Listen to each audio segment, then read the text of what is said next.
"You've been staring at my dress since the moment you picked up those bags," she said, one eyebrow raised, a ghost of a smile on her lips. Should I be flattered or worried? I kept my face straight. Flattered. Definitely flattered. That was the moment I knew this woman was going to be a problem. The best kind of problem I'd had in years. Standing in the August heat outside a Kroger in Nashville, dark hair catching the morning light, acting like she hadn't just completely rearranged my Tuesday.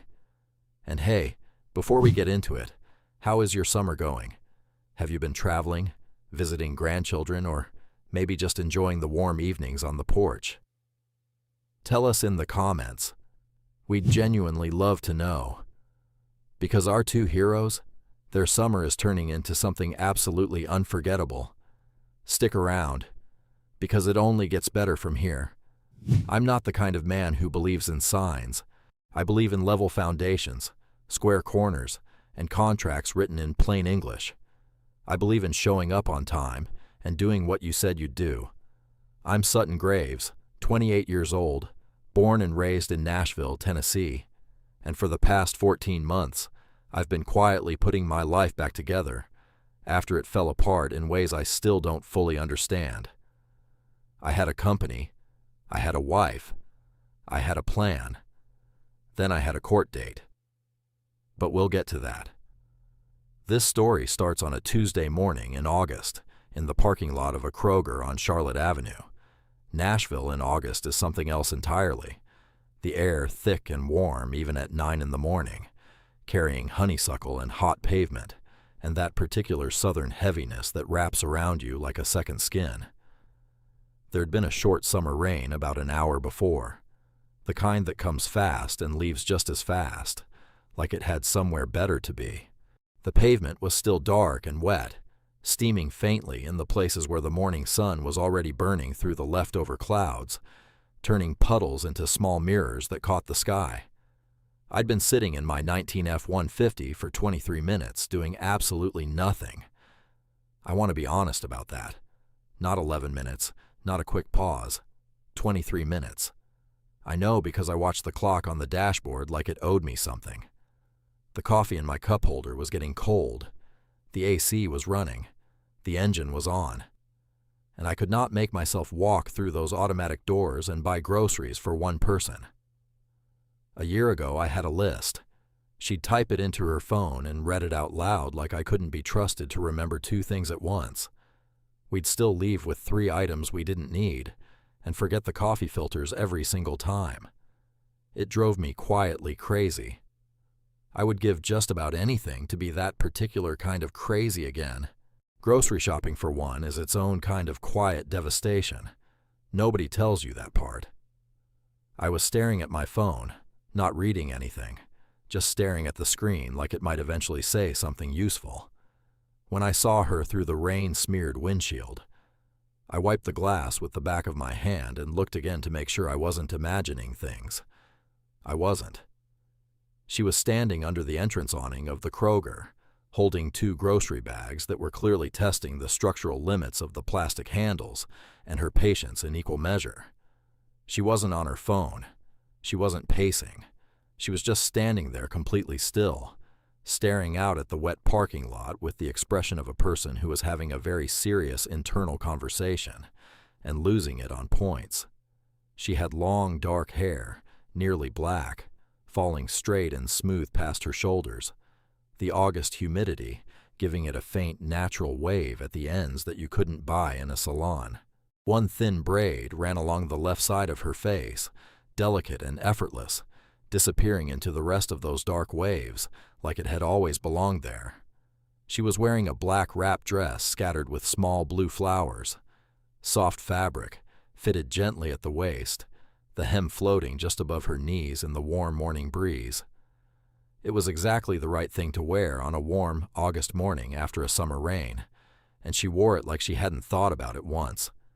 A thin gold choker caught the light at her throat.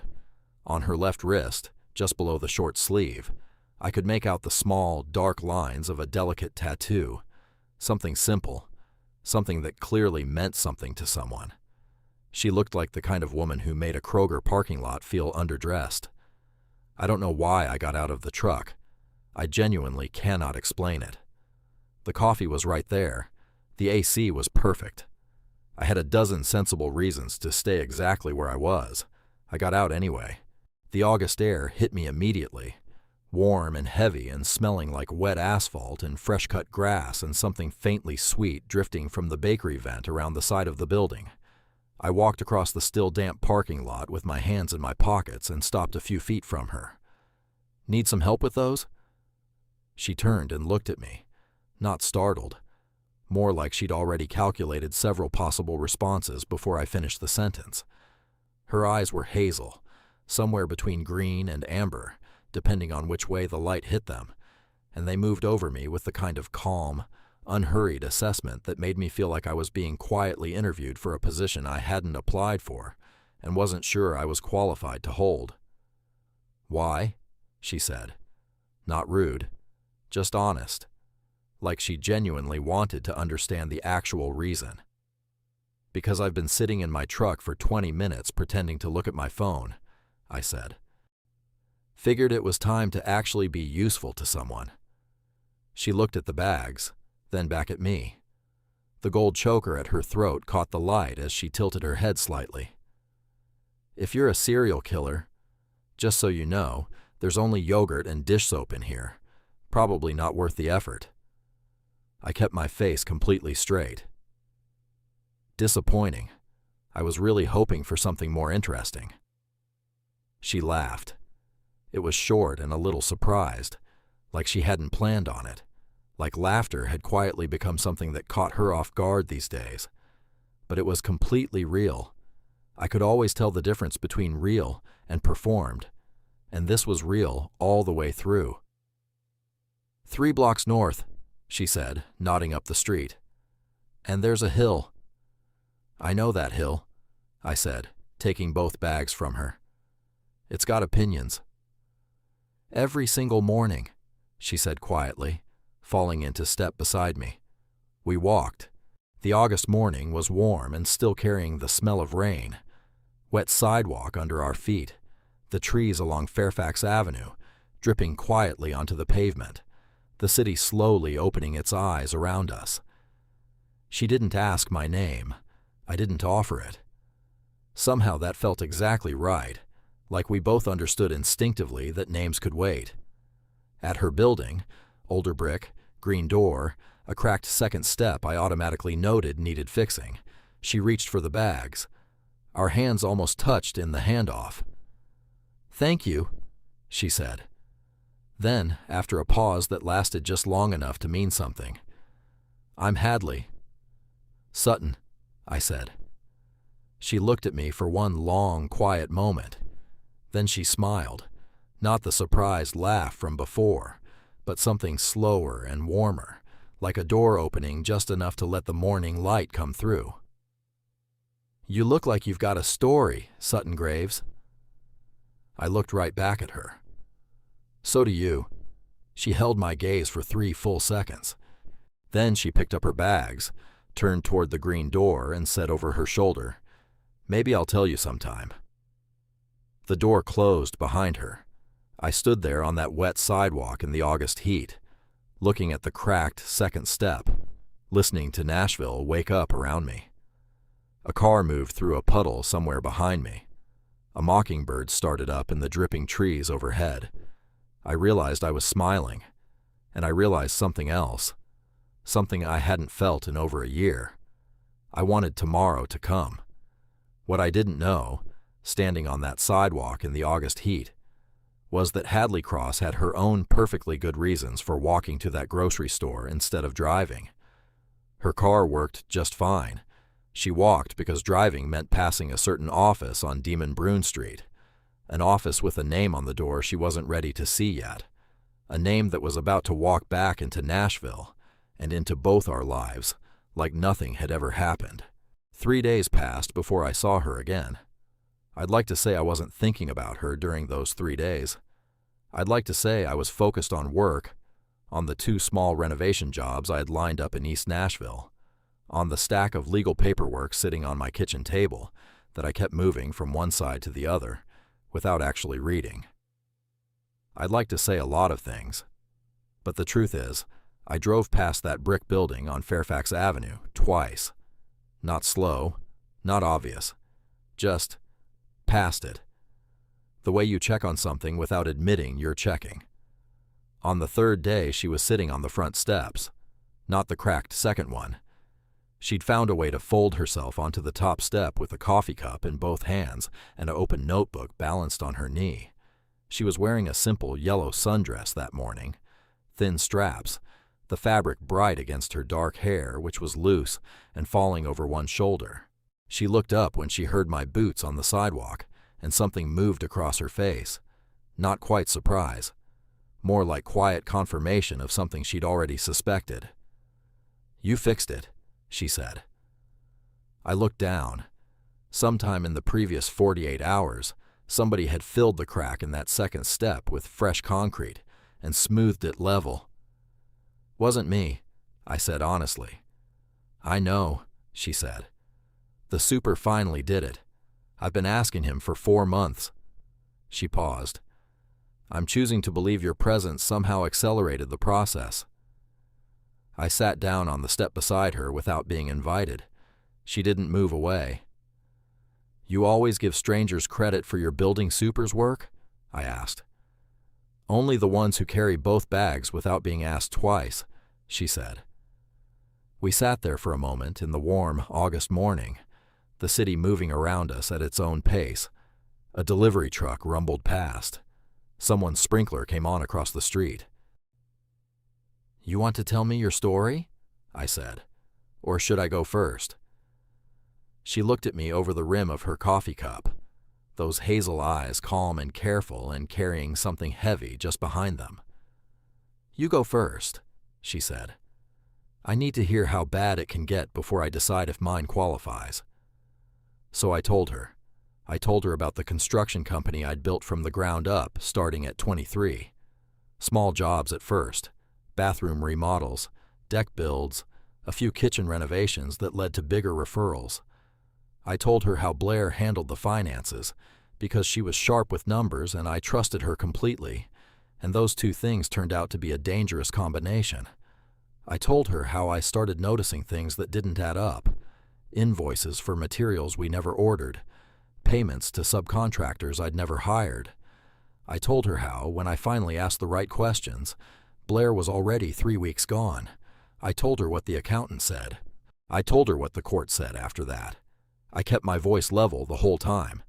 I told this story enough times to lawyers and mediators that the sharp edges had worn smooth. But saying it out loud to someone sitting 3 inches away from me on a warm August morning, someone who was listening with her whole body, not just her ears, felt different than it ever had before. When I finished, there was a silence that lasted exactly the right amount of time. "Creative bookkeeping," she said quietly, repeating the phrase I'd used. "That's what the accountant called it," I said. The judge had a different vocabulary. "How much?" she asked. Direct. No apology for the question. I told her. She didn't flinch. Didn't do that thing people do where they pull their chin back slightly and recalibrate how they're looking at you. She just nodded once, slowly, like she was filing it somewhere accurate. "Your turn," I said. She looked down at the notebook on her knee. Her fingers moved over the cover, not fidgeting, just touching it like it was something solid to hold on to. "I built a travel startup," she said. "Small, curated experiences for people who wanted something real, not resort packages, not cookie-cutter tours. Actual places, actual people. I spent 2 years building relationships with local guides in 6 states. I had something real." She paused. "My business partner was a man named Derek Voss. We'd been together for 2 years before we became business partners, which in retrospect was either brave or catastrophically stupid. Probably both." She said it without bitterness, which somehow made it worse. "He went to a conference in Denver 8 months ago. Said it was an investor meeting. Said it was important. Said he'd be back Thursday." She took a slow sip of her coffee. "He took the investment agreements. The signed contracts with our two largest clients, the partnership documents, and approximately $40,000 from our operating account. Another pause. He did not come back Thursday. The morning sat between us quietly for a moment. "Derek Voss," I said. "Derek Voss," she confirmed. "Where is he now?" She looked up at the sky, blue and wide and completely indifferent above the Nashville rooftops. "I don't know," she said. And for a long time that was the worst part. Not the money, not even the clients I lost. Just not knowing. She closed the notebook. I walked to the grocery store because driving means going past the office on Demonbrunn where we used to work. I haven't been able to drive that route in 8 months. I looked at her profile, the gold choker at her throat catching the morning light, the thin braid she'd woven back in along the left side of her hair today, a few dark strands escaping it in the August warmth. "We're a pair," I said finally. She turned and looked at me, and for the first time something in those hazel eyes loosened just slightly, like a window cracking open on a warm day. "Yeah," she said quietly. "We really are." I didn't reach for her hand. It was too soon, and we both knew it. But I didn't move away either. We sat there on those front steps while Nashville moved around us, and the August sun climbed higher and the coffee in her cup went cold, and neither one of us suggested going inside. Some conversations you don't want to end, even the hard ones, especially the hard ones. What I didn't know, sitting there on those warm steps, feeling something carefully begin to shift inside my chest, was that Derek Voss wasn't in Denver anymore. He was back in Nashville, and he already had my phone number. The call came on a Wednesday morning, 6 weeks later. By that point, Hadley and I had fallen into something that didn't have a clean name yet, but felt more real than most named things I'd known.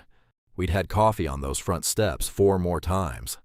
I'd taken her to a small barbecue place on Jefferson Street that she'd somehow never been to, despite living 3 blocks away for 8 months. She'd ordered the brisket, eaten half of mine too, and never once apologized for it. I'd started texting her small things, a photo of a bad renovation job I'd driven past, a question about whether she preferred her eggs scrambled or fried that I told myself was casual and knew wasn't. She texted back every time, usually within minutes. Something was building between us, careful and warm and slightly terrifying, in the way that only real things are terrifying. We hadn't kissed yet. We'd come close twice, once on her front steps when she'd laughed at something I said and turned her face up toward mine, and then a car alarm went off on Fairfax, and the moment dissolved. The second time was at that barbecue place, standing in the parking lot at 10 o'clock at night, neither one of us willing to be the first to say goodnight. She'd looked up at me in that particular way she had, direct and searching and slightly guarded all at once, and I'd leaned in just slightly. Then my phone rang. I didn't recognize the number. Nashville area code. I almost didn't answer. "Sutton Graves?" The voice was smooth, confident, the kind of voice that had practiced being likable. "My name is Derek Voss. I got your number from a mutual contact. I'm opening a new venture here in Nashville, and I'm looking for a quality contractor for a full office renovation. Budget isn't an issue. I'd love to sit down and talk." I stood very still in that parking lot. Derek Voss. I knew that name. I knew exactly whose life that name had walked through like a lit match through dry paper. I knew about the $40,000. I knew about the investment documents. I knew about the office on Demonbrunn that Hadley still couldn't drive past 8 months later. "I'll think about it," I said. "I'll be in touch." I hung up. Hadley was watching me from 3 feet away. She'd heard the name. I could see it in the way she'd gone completely still, the way a person goes still when something they've been half expecting finally arrives and turns out to be exactly as bad as they imagined. "Derek Voss just offered me a contract," I said. The color didn't leave her face. She wasn't the kind of woman who went pale, but something behind her eyes shifted, fast and hard, like a door slamming somewhere deep in a house. "How much?" she asked. Quiet, steady. I told her the number he'd mentioned. It was significant. It was more than I'd made in the previous 4 months combined. It would have cleared a third of my remaining debt and put me back on solid ground with my license application. She nodded once, slowly. "You should take it," she said. "Hadley." "Sutton." She said my name carefully, like she was placing it down somewhere exact. "You need the money. I know what your situation looks like. You've been honest with me about all of it." She crossed her arms, not defensively, just holding herself together in the way people do when they're being more composed than they feel. "Whatever happened between him and me isn't your debt to carry." "It's not about debt," I said. "Then what's it about?" I looked at her standing there in the warm evening, dark hair falling over one shoulder, gold choker catching the last of the light, holding herself straight and quiet and giving me permission I hadn't asked for and didn't want. "It's about who I want to be," I said. "And I don't want to be the man who built something for Derek Voss." She looked at me for a long time. Something moved through her expression that I couldn't entirely read. Something complicated and soft and slightly undone. Then the second thing happened. 3 days after the phone call, I came home to find Blair sitting on the hood of my truck. Not in my driveway, in the parking lot of the hardware store on 8th Avenue, where I'd stopped to pick up supplies. Just sitting there like time had folded back on itself, and the last 14 months hadn't happened. She was wearing a white sundress, her dark hair pinned up the way she used to wear it on weekends. She looked composed and deliberate, and exactly like a woman who had rehearsed this moment. "Sutton," she said, like we'd spoken yesterday. "Blair." "I know I don't have any right to be here," she said, which people usually say right before they act like they have every right to be there. "I've been doing a lot of work on myself. Therapy. Real therapy." She paused. "I made mistakes that I can't undo. But I miss you. And I think we gave up on something real." I stood there with a bag of supplies in my hand and looked at the woman I'd been married to for 3 years, the woman who had taken everything I'd built and handed it to a courtroom. And I waited for something to happen inside my chest. Nothing did. That was the answer, actually. The absence of anything was the clearest answer I'd gotten in a long time. "I hope the therapy is helping you," I said honestly. "I mean that. But what we had is done, Blair. It's been done." She looked at me for a long moment. Then she nodded, once slow, and slid off the hood of my truck. "She must be something," Blair said quietly, glancing down at her hands. "Whoever she is." I didn't answer that, but I thought about Hadley standing in that parking lot, telling me to take the contract, giving me the exit I didn't want, protecting me from a choice she thought I'd regret, even when that choice was connected to her own wound. I got in my truck and drove directly to Fairfax Avenue. What I didn't know was that someone had already told Hadley about Blair, and Hadley, who had learned the hard way exactly what it cost to trust the wrong person, had spent the last 48 hours quietly, carefully, and completely closing the door. The green door didn't open.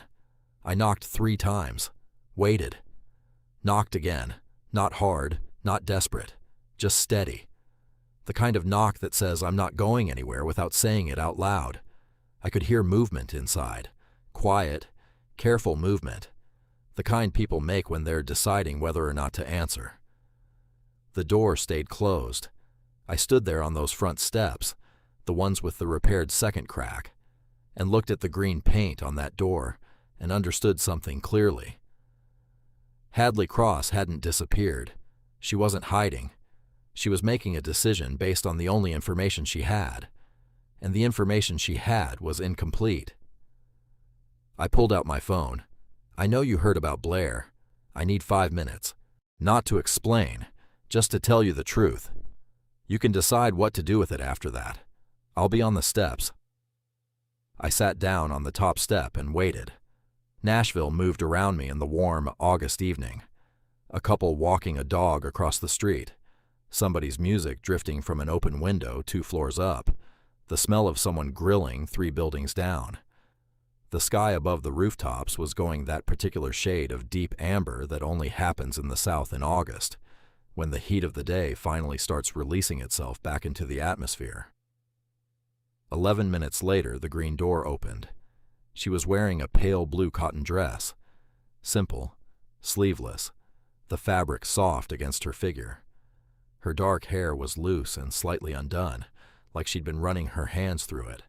The thin gold choker was still at her throat. Her hazel eyes, when she looked at me, were careful and guarded and exhausted in the way that has nothing to do with sleep. She didn't sit down. She leaned against the doorframe with her arms crossed, not aggressive, just protected, and looked at me steadily. "Talk," she said. So I did. I told her exactly what had happened in that hardware store parking lot.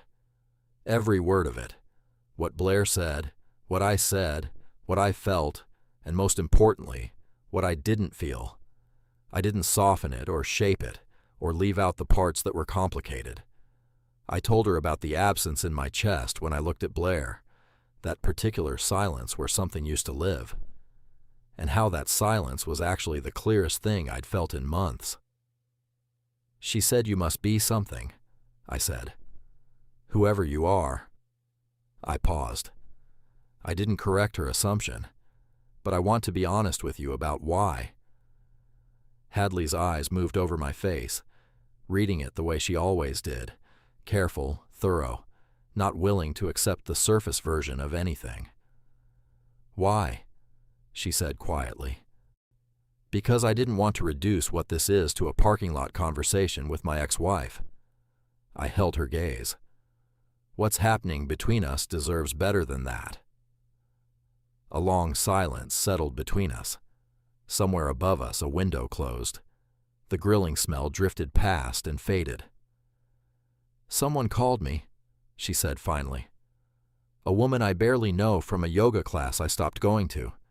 She saw Blair in your parking lot and apparently felt I needed the information immediately." Something moved at the corner of her mouth, not quite a smile. "This city is approximately the size of a small town when it wants to be. What did you think when she told you?" She was quiet for a moment. Honest. Quiet, not evasive, just taking the question seriously. I thought, here it is. She said it simply, without drama. I thought this was the part where I find out I read the situation wrong, where I find out I trusted someone again and the bill comes due. She looked down at her hands for a moment. "I'm very good at paying bills I didn't know I'd signed up for." Something tightened in my chest. "Hadley," I said. "Look at me." She looked up. "I turned down Derek Voss's contract this morning," I said.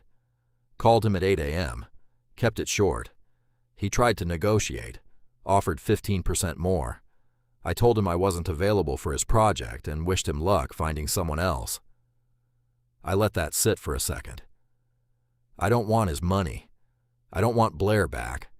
I want to keep sitting on these front steps with you, and I want to do it without either of us waiting for the other shoe to drop. Her arms loosened slightly across her chest. Just slightly. But I noticed. "That's a lot to want," she said softly. "I know." I looked at her steadily. "I think you want it too.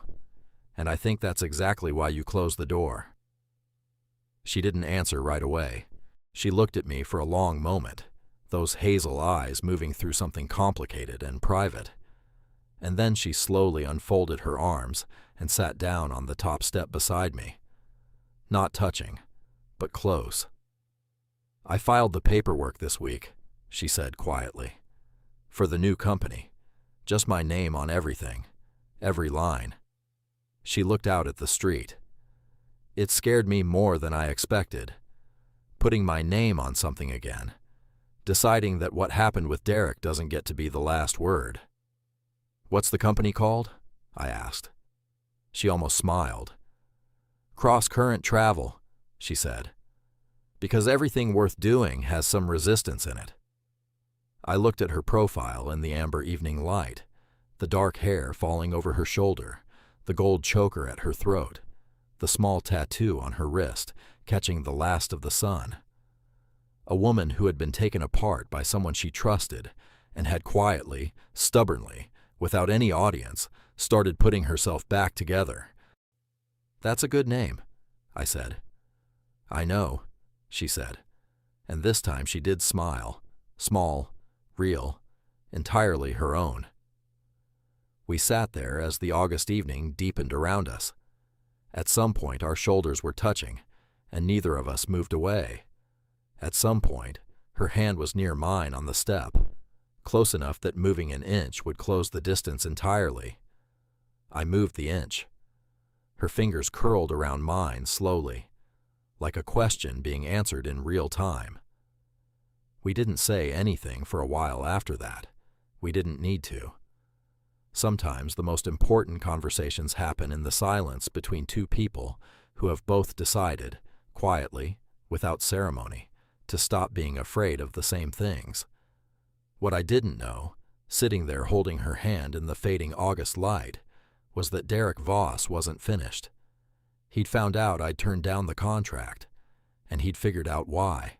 And Derek Voss was exactly the kind of man who considered that a personal problem that needed solving.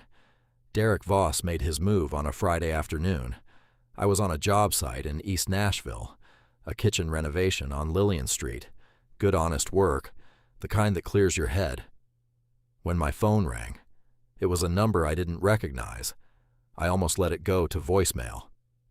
"Mr. Graves," the voice said. Not Derek.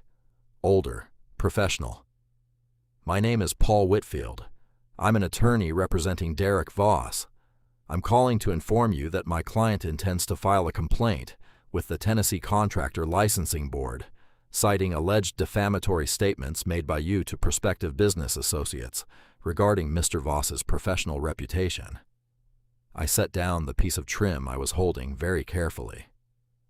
"I haven't made any statements about Derek Voss," I said. "To anyone." "My client has reason to believe otherwise," Whitfield said smoothly. "Your client is wrong," I said. "And if he files that complaint, I'll respond to it with documentation. Have a good afternoon." I hung up and stood in that half-finished kitchen for a long moment, looking at the wall I'd been about to frame out, understanding exactly what was happening. Derek had found out I turned down his contract. Someone, maybe the mutual contact who'd given him my number, had told him the reason. And Derek Voss, being exactly the kind of man who responded to rejection by reaching for a weapon, had decided to use the one thing that could genuinely hurt me, my license application. I called my attorney. I called the licensing board directly and spoke to the woman handling my reinstatement case. I documented every interaction I'd ever had with Derek Voss, which amounted to one phone call and one refusal, and submitted it in writing before 5 o'clock that same afternoon. Then I drove to Fairfax Avenue. Hadley opened the green door before I finished knocking. She'd already heard. Derek had called her too. Not through an attorney. Directly. He'd told her I'd been spreading rumors about him around Nashville's contracting community. Told her I was using her situation to damage his new business. Told her, and this was the part that made my jaw tighten, that she'd made another mistake trusting another man who had his own agenda. She was standing in her doorway in a white sleeveless blouse and dark jeans, dark hair pulled back loosely, the gold choker at her throat, and she looked at me with those hazel eyes that were angry and clear and completely undeceived. "He called you a liar," she said. "He did. Are you?" "No." She held my gaze for exactly 2 seconds.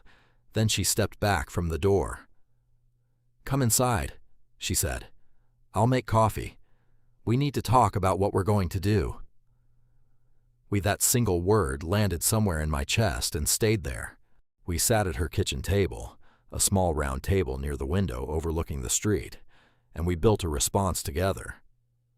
Hadley pulled out a folder she'd been keeping for 8 months, documented everything: emails, bank records, the original partnership agreement, time-stamped communications showing exactly when Derek had accessed the investment accounts. She'd been quietly, methodically building a record since the week he disappeared. Not for revenge, just because she believed in documentation, the way I believed in level foundations. "I never filed anything," she said, "because I didn't think I had enough, and because part of me just wanted it to be over." "You have enough," I said, looking at what was spread across that table. "I know," she said quietly. "I think I've known for a while. I was just waiting until it stopped feeling like survival and started feeling like something I actually chose to do." She looked up at me. "This feels like something I'm choosing," she said. We filed the civil complaint the following week. Her attorney, a sharp, compact woman named Rita Garland, who looked at Derek Voss's documentation the way a surgeon looks at something that needs removing, called it one of the cleaner cases of business fraud she'd seen in years. The licensing board dismissed Derek's complaint against me within 10 days for complete lack of evidence.